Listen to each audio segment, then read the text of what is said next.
আসে না। তাদের ছবি দেখা যায় বার্ন ইউনিটের ওয়ার্ডে, আইসিইউর তালিকায়, পুলিশের রিপোর্টে। তাদের নাম খবরের কাগজে, কিন্তু কাল হয়ে যাবে কষ্টের প্রতিচ্ছবি। তৌকিরের মৃত্যুর মাঝে আমরা বেঁচে গেলাম, কিন্তু এই বেঁচে থাকাটা কি সস্তা? একজন মানুষ নিজের চরম আত্মত্যাগে আমাদের মুখে হাসি রেখে গেল।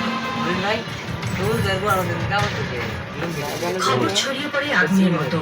এয়ারফোর্সের প্রশিক্ষণ বিমানের দুর্ঘটনা, একজন পাইলট শহীদ।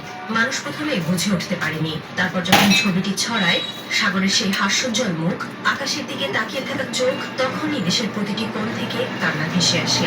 কেউ একজন ফেসবুকে লিখেছে, তিনিও তো কারো স্বামী ছিলেন, কারো ছেলে, কারো বাবা হতে পারতেন, কিন্তু তিনি দেশের জন্য বেঁচে থাকাটা বেছে নিলেন না। একজন বৃদ্ধা বললেন, বাবারে, আমি জানি না সে কে, কিন্তু আমি আজ সারা রাত ঘুমাই নাই, তার মা যেন ঠিক থাকে, আমি মোনাজাত করেছি। এমন মায়া হয়তো আত্মার গভীর থেকে জন্ম নেয়, কারণ শহীদের নাম হয়তো একসময় ভুলে যাবে অনেকে, কিন্তু তার জন্য গলে যাওয়া মানুষগুলোর চোখের জল জমে থাকবে এই মাটিতে।